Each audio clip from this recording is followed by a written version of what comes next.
have I been? Oh, I've been around. See, I've always believed in being on my own time. Welcome back, my friends, to another story in the life of the old-time rock and roller. Now, in our last chapter, I had summarized 5 years in Los Angeles and was en route to Muscle Shoals. When I stopped at El Paso at the state line to stretch my legs and saw that buffalo, I thought, let me detour up to Dallas, Grand Prarie actually, and see my cousin Donna Read, who had recently visited me in Los Angeles. Now, Donna Read is my cousin on my mother's side. And I thought while I was there, she would take me to the nursing home where my grandmother, Dow Horton Read, was living. I had never met her. And Dow Read was an amazing woman. She was born in 1896 in the Oklahoma Indian Territory. And she was one of the first women to graduate from a women's college in music. And she played ragtime piano in the silent pictures back in the day when movies first came out. So she was an incredible pianist. My grandfather played a little piano that he picked up from her and also played acoustic guitar. And he would go throughout Orange, Texas and entertain folks on their porches. Well, when I got to the nursing home, Donna said, "Grandma, this is Forrest Howie McDonald. He's Blanche Joyce's son." And she looked at me and she said, No, Blanche Joyce is only 9 years old. This can't be her son." And that was the meeting with my grandmother. So I continued on to Muscle Shoals after getting a night of much needed sleep. And when I pulled into the gas station, I heard Sgt. Pepper's Lonely Hearts Club Band playing on the radio. And the kid who was pumping the gas, they did that back then, said, I started singing along, and the kid said, "Oh, do you like that song?" And I said, "Yeah, but I like the original better." And he said, "What original?" And I felt old then. It was only 11 years before that the Beatles had the album out. And now there was a musical comedy with Peter Frampton and the Bee Gees and others under the title of the record, and they played a lot of the songs. So I bought a newspaper and looked around, and I found a house for rent. So I drove to the house, I looked it over, agreed on a price with the guy, and then I noticed he had a car for sale. So I bought his car. It was a crummy old car, but it worked. So he helped me take the rent-a-car, actually unload all my stuff, and then return the U-Haul truck. Early in the week of September, the first week of September, I heard on the radio Keith Moon died. And that was kind of a bummer.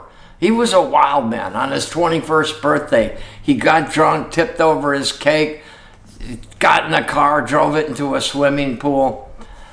And he was a revolutionary drummer. It was sad to see him go.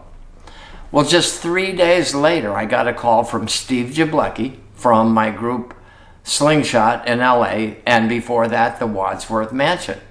He told me our good friend John Poole, the bassist for the Wadsworth Mansion, who also played with Charley and I in the band Choker, had died in an automobile accident. It was really tragic. It hit me hard. It was probably one of my first music buddies that I heard had passed on. And when I had gotten my first guitar in 1965, I went to a jam session at a guy named Rick Silva's house. John Poole was there, Mike Jablecki, Steve's younger brother, and myself. And we had a jam session. That was the first time I ever played with anyone.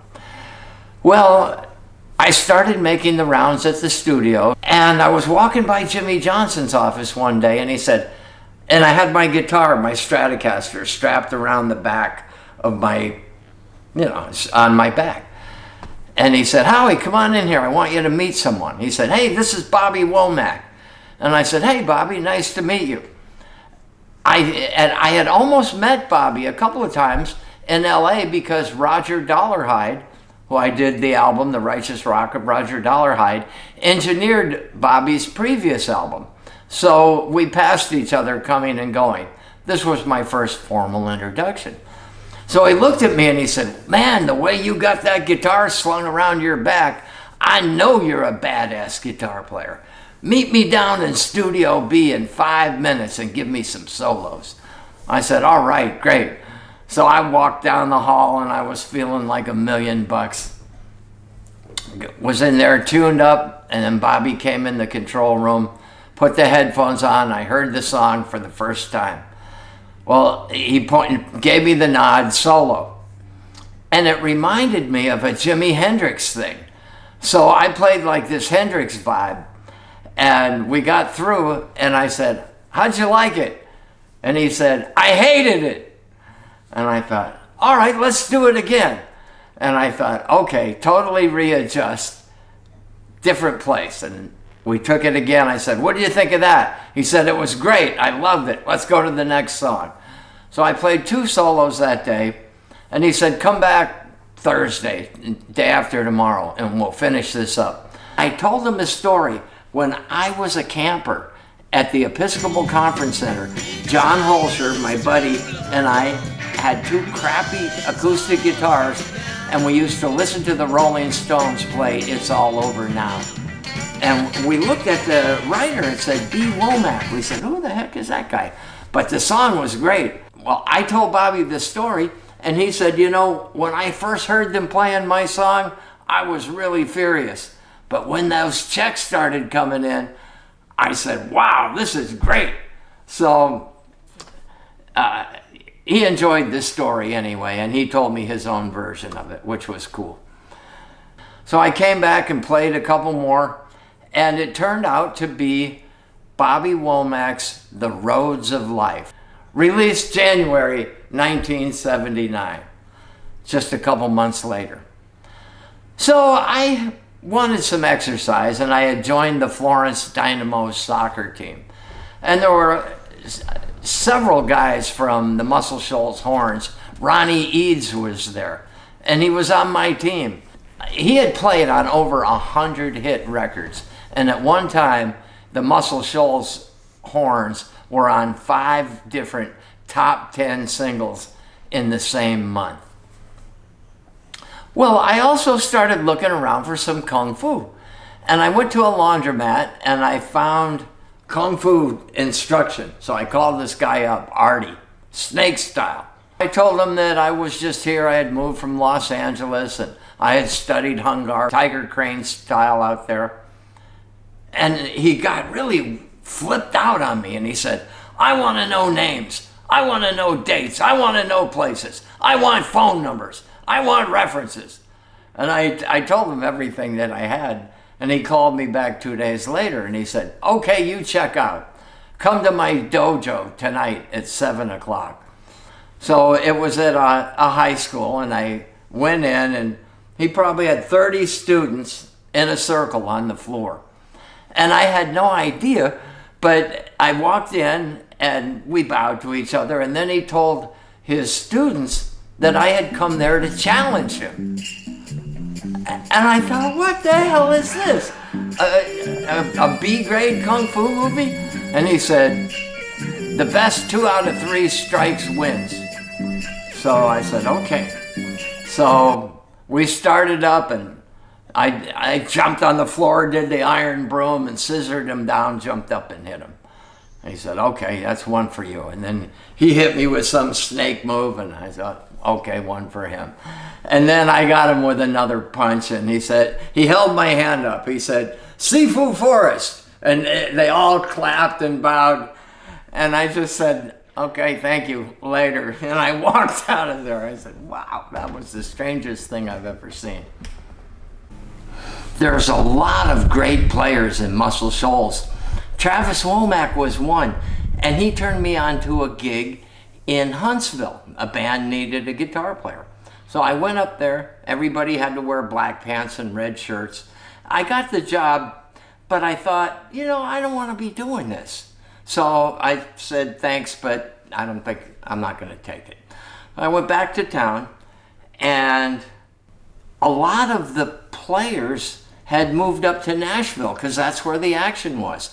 Even Barry Beckett, the keyboard player producer, was doing more work in Nashville. And the competition was still really tough. One night, Chris Christopherson, Jesse Coulter, Willie Nelson, and Moon Mullen, I think that was his name, the great pedal steel player, was all playing a big show at the University of North Alabama.